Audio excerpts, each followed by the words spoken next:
Qual a importância da Síria? O senhor já falou que tem um papel importante ali, né? O que o senhor poderia falar mais sobre a Síria, até porque é uma notícia do momento, né?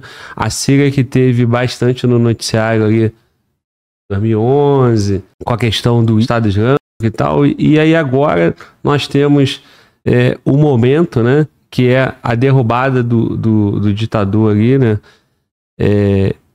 Qual é a importância da Síria no Oriente Médio? O que o senhor poderia falar mais para a gente poder, ao longo de 2025, ir entendendo a partir desse start de 8 de dezembro, né? A Síria ela tem uma posição geográfica estratégica, Glauber, assim como a Turquia. Eles praticamente fazem uma ponte entre a Ásia e a Europa, né? Ela tem ao norte a fronteira com a Turquia, onde há uma contenda ali com os curdos, né? Que é um povo que luta contra a Turquia também e ficou muito assim alojado na Síria.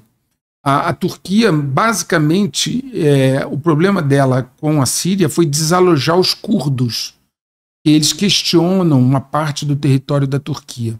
A Síria é um campo estratégico, porque ela vai, desde o oeste, ela vai até o Mediterrâneo, onde inclusive tem as bases russas, agora no Mediterrâneo. O mais engraçado, só a nível de observação, é que os insurgentes, o grupo rebelde, prometeu proteger as bases russas. Tá? Quer dizer, você está prometendo proteger o seu inimigo, em tese. E antes era resistência para que você tirasse o teu inimigo ali. Foi divulgado aí pela Russian Today, etc., que eles prometeram que vão garantir a segurança das bases russas.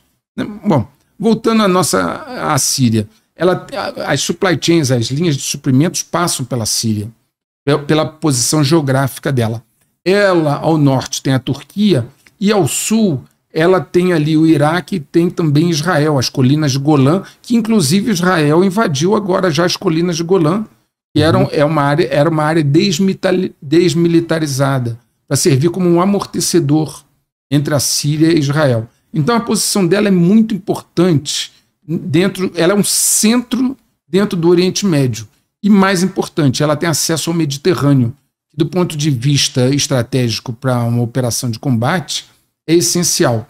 Então, cair a Síria foi um primeiro passo para essa facção dos Estados Unidos e Israel poderem expandir o seu raio de ação. Imagine agora se acontecer, né, do Iraque também ser atacado.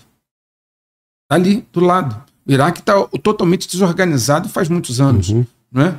O Iraque sendo desorganizado, você chega na porta do Irã. Você chega, e você pode enviar forças terrestres até a fronteira do Irã. Coisa que hoje, se o Iraque ainda estiver firme, você não faz. Você controlou a Síria, controlou o Iraque, você começa a fechar um cerco em cima do Irã. Então, cada peça vai ser mexida devagar. Lembrem-se do que eu digo no checkmate global.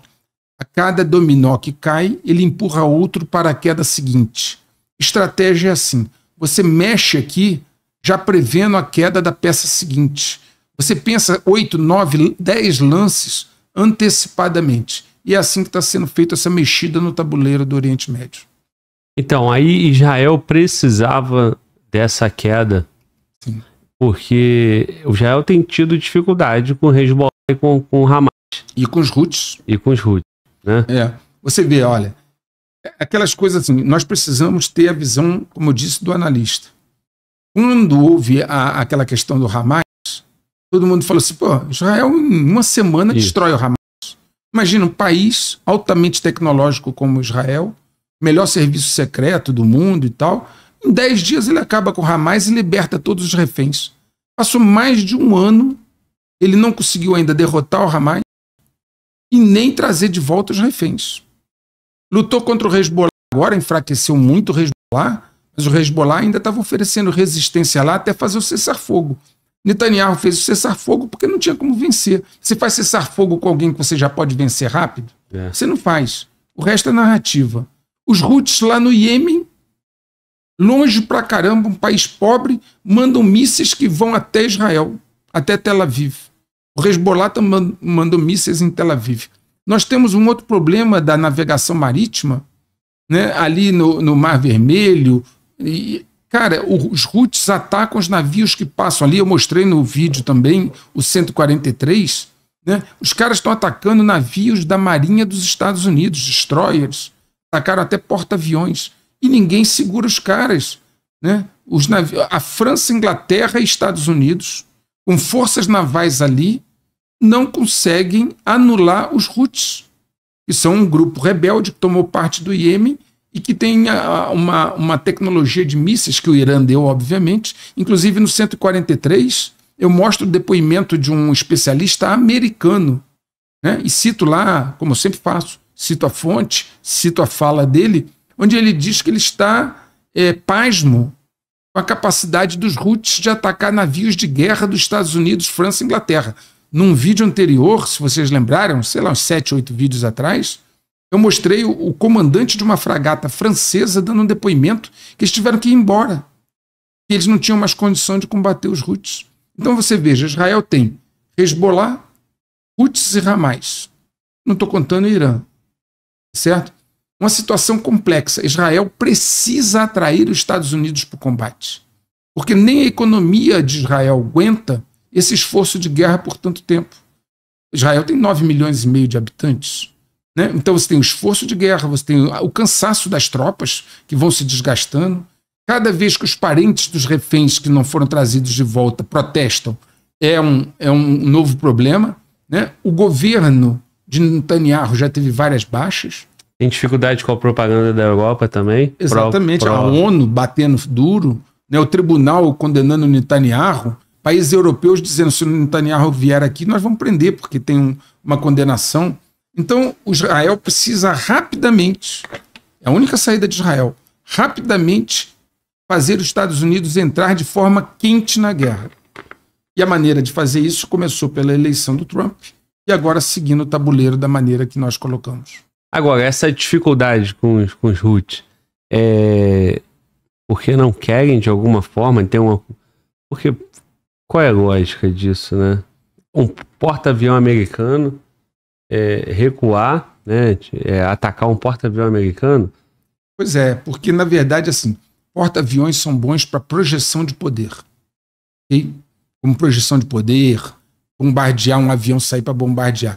Mas se você for para um combate no mar, e eu mostro isso nos vídeos com testemunho de especialistas americanos, se você for para um combate no mar contra mísseis hipersônicos, né, você vai ter com certeza, e isso não são palavras minhas, eu cito lá, são palavras de um especialista americano, você vai ter com certeza um porta-aviões afundado. Aliás, eu mostro no vídeo um estudo em inglês, onde a conclusão também foi essa. A Inglaterra tem 2 porta-aviões e o estudo que eles fizeram uma simulação de guerra, toda vez que os porta-aviões vão contra uma marinha sofisticada que tenha mísseis hipersônicos, em todas as vezes os porta-aviões são afundados. Está lá tudo bem documentado e descrito no vídeo. Então, assim, o porta-aviões é mais uma intimidação, porque na hora que a coisa fica séria contra uma marinha sofisticada, que tenha mísseis, né, que possam, pelo menos, ser hipersônicos. Até drones eles têm usado. Né? Você vê que não funciona. Nós tivemos agora com os Houthis, né, 2 porta-aviões americanos que saíram da área. Por que eles não destruíram os Houthis? Isso. Vamos aos fatos. Porta-aviões foram para lá, 2. Eu disse que, salvo engano, foi o Roosevelt, foi embora. Agora tivemos outro que também foi embora. Por que eles não destruíram os Houthis? Destrói. Não destrói. Por quê? Por que saíram de lá? Porque você não tem proteção para porta-aviões contra mísseis hipersônicos. Outra coisa, muitas pessoas falam assim, um porta-aviões é nuclear, ele tem uma autonomia incrível. É verdade. Só que a sua escolta não é. A sua escolta é combustível convencional. Então, se você não tiver linhas de suprimentos para abastecer os navios que escoltam porta-aviões, porta-aviões tem autonomia, mas a escolta não tem. O grupo de ataque não tem. Então, eu tenho um vídeo em que eu mostrei um problema com o Bighorn, que era um navio de abastecimento da Marinha dos Estados Unidos, né, que foi bombardeado e teve um problema grave. Se você não tiver a logística de suprimento da força de ataque de um porta-aviões, ele também não vai ter muito o que fazer, porque um porta-aviões não pode sair sozinho pelo mar sem um grupo de escolta, sejam na superfície, sejam submarinos. Então, é uma situação bastante complexa. Eu tenho mostrado com documentos, com congressistas falando, né, que a Marinha dos Estados Unidos sofreu uma grande sabotagem. Os chineses constroem 232 vezes mais rápido navios do que os Estados Unidos. Eu mostrei lá quantos estaleiros tem nos Estados Unidos hoje fazendo navios e quantos tem na China. Então, assim, essa sabotagem ao Ocidente ao longo desses anos está aí. E agora, para você recuperar Forças Armadas? Forças Armadas, gente, não é como um pequeno grupo, não. Você, para mudar o perfil de um grupo tão grande como as Forças Armadas dos Estados Unidos, você leva anos. E o estrago que foi feito não é reversível tão rapidamente. Sim. Agora, professor, tudo isso tendo o Irã como grande sustentador, né, desses três grupos, né? Se Israel, da forma ali convencional, da forma como vinha atuando, estava tendo dificuldade, a estratégia agora é estabilizando ao seu favor Síria e Iraque e deixar o Irã sem saída, que automaticamente ele vai enfraquecer esses três grupos. Não confrontar diretamente. Cortar as linhas de suprimento.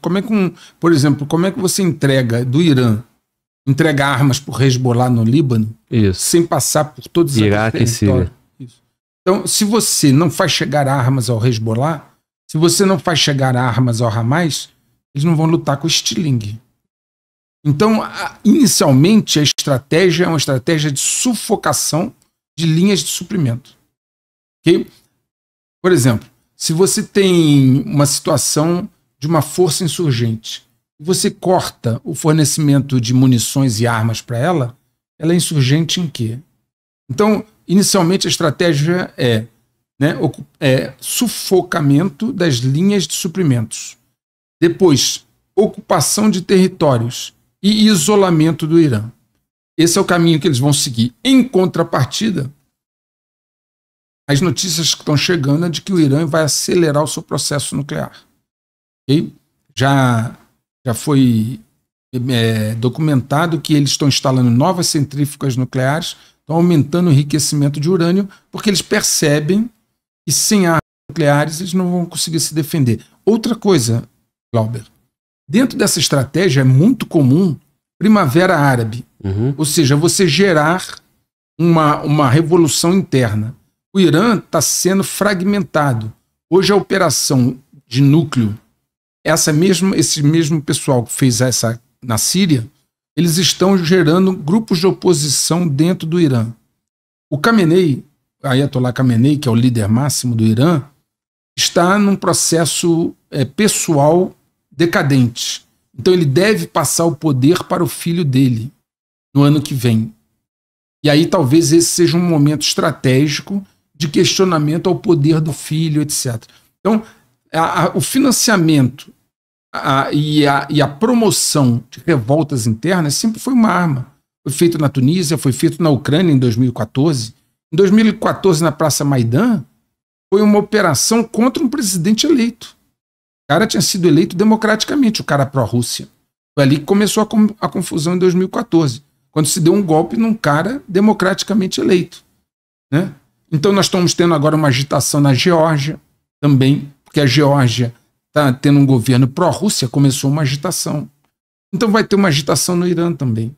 Eles vão financiar e vão armar grupos, né, para questionar o regime. Imagina se esses insurgentes da Síria e outros do Iraque, né, que são sunitas, começarem a entrar no Irã e montar pequenos núcleos. Então, provavelmente, tudo leva a crer que nós teremos em 2025, voltando ao tema que você colocou, né, a temperatura subindo muito rapidamente.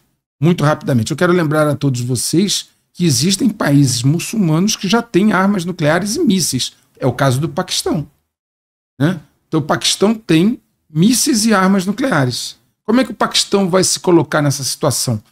Que tipo de apoio o Irã vai ter ou não vai ter nenhum? A Arábia Saudita está ali do lado, mas é contrária ao Irã. Isso. Nós temos ali um barril de pólvora pronto para explodir em 25. A Ucrânia pode ir para a queda do Zelensky e uma manutenção de paz ali, onde a Rússia permaneça com os territórios que já conquistou, que é o que o Trump está propondo ao Zelensky. Fica na sua, os territórios que a Rússia já conquistou, que são de maioria de russófonos, né? Fica com ela e você fica com o que sobrou, né? Claro que o Zelensky está fazendo aquela cena, porque ele não pode aceitar isso assim, do dia para a noite, né? Já evoluiu em falar que precisa acabar a guerra, antes ele falava em não acabar a guerra. Então a Ucrânia vai evoluir para esse caminho, exceto se houver algum atentado, alguma false flag, alguma coisa que mude o caminho. E aí nós ficamos com as peças de Taiwan para jogar para o ano que vem. De qualquer maneira, será um ano de muitos catalisadores, porque você não conquista poder sem catalisadores. Agora, lá na Ucrânia você tem toda aquela questão da identidade ucraniana, né? A força que o Zelensky assumiu a responsabilidade para ele, com o financiamento da OTAN, eles conseguem se sustentar. Lá no Oriente Médio, também tem esse elemento, né? Que o povo já tentava derrubar o regime e não conseguia. Uhum. E com essa mão invisível, com essa ajuda, né? Com esse acordo de Damasco, eles estão comemorando uma vitória, né? Verdade. Agora, isso funciona tendo o apoio de Israel lá no futuro, porque ele tem essa questão também fundamentalista, né? Tem a questão da religião, tem os povos inimigos. A gente consegue imaginar um cenário, né? Esse que o senhor falou há pouco, com Israel conseguindo, né, desestabilizar o Irã usando a Síria e o Iraque, como fica, né, os povos dali que, em tese, não querem esse poder de influência de Israel. Pois é, agora vem uma outra questão. É o mesmo caso do Afeganistão. Quando os Estados Unidos perdeu no Afeganistão e saiu, né, e aí houve a tomada do poder pelo Talibã, jihadistas, eles disseram que não iam perseguir as minorias, mas não é o que está se vendo. Ora, da mesma maneira, as forças na Síria agora que tomaram o poder são sunitas e tem outras pequenas composições. A pergunta é, eles vão perseguir os cristãos? A Síria tem muitos cristãos. Eles vão perseguir os xiitas, né? Alauítas e outros. Então, assim, quando você quer conquistar o poder, você promete tudo. Isso. Né? Quando lá Fidel Castro conquistou o poder, lá ele não disse que ele ia fazer o que ele fez. Então, as promessas que estão sendo feitas agora em função do acordo de Damasco são promessas de início de governo. Vamos saber se serão cumpridas. O primeiro-ministro da Síria falou que vão fazer uma transição pacífica, vão montar um governo de coalizão. O governo de coalizão, cara, ele funciona até a primeira divergência. Isso. E aí, na primeira divergência, quem tiver a arma na mão diz para o outro o que vai acontecer com ele. Porque o ser humano, em toda a história do ser humano, todo mundo conversa, todo mundo é gente boa. Até a hora que a divergência é insanável. E aí, quando a divergência é insanável, sempre quem prevalece é a força. As coisas não são resolvidas dessa maneira, né? Existe um ditado na área geopolítica. Você envia os diplomatas. Se eles não resolverem, você envia os generais. Ponto e resolve. Foi assim no Império Romano, foi assim no Império Inglês, foi assim em todos os pontos. Nós estamos migrando de um mundo unipolar para um mundo multipolar. Rússia, China e Índia não vão abrir mão do poder que já conquistaram.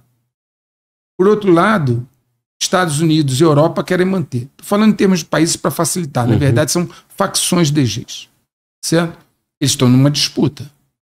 Nessa disputa, o que vale é poder, dinheiro. A morte das pessoas, para eles, do ponto de vista deles, as pessoas não são relevantes. certo? O que importa para eles são os espaços de poder que eles estão disputando. Então, num mundo em transição dessa forma, e com certeza, eu acredito que vocês não subestimam esse pessoal, certo? Porque nós vivemos o que vivemos em 2020 e seria impensável 6 meses antes. A capacidade que eles têm de construir narrativas e impor essas narrativas via mídia é altíssima. E quando eles fragilizam as pessoas da maneira que eu expliquei, fica muito fácil impor uma solução. Muito bem. Dentro dos objetivos que eles têm, essas facções entram em briga entre elas. Com certeza, as facções orientais não vão se alinhar com as facções ocidentais. O conflito é inevitável. A questão é com que agilidade e rapidez as peças serão mexidas, né? E quais as novas composições de aliança que serão feitas. Por exemplo, o acordo de Damasco foi, eu tenho certeza, um acordo temporário. Vai ter uma hora lá na frente que esse acordo vai ser suprimido no sentido dessa tranquilidade. Quando você conquista um objetivo, você já pensa no outro. Vou explicar. A facção que venceu nos Estados Unidos tem claro para ela que o próximo caminho dela, depois de resolver o Oriente Médio, é a China. Eles não querem caminhar contra a Rússia. Eles querem caminhar contra a China. Eles sentem que com a China não tem acordo. Por que com a China não tem acordo? Porque a visão da China do mundo é totalmente distinto. Quando você pensa entre Rússia e o mundo ocidental, você ainda tem coisas em comum. Os russos são cristãos, né? Igreja ortodoxa, né? Os russos etnicamente são parecidos. Tem uma história, se você for em São Petersburgo, etc., tem uma história em comum em muitas coisas, na arte, na música, na música clássica. Com os chineses, o mundo ocidental não tem praticamente nada em comum. Os chineses são comunistas, são ateístas, têm uma visão racial totalmente díspare. Então, não há nenhuma dúvida aqui que o futuro é um conflito com a China, dessa facção que venceu aqui. Mas para chegar no conflito com a China, eles querem estabilizar o Oriente Médio primeiro.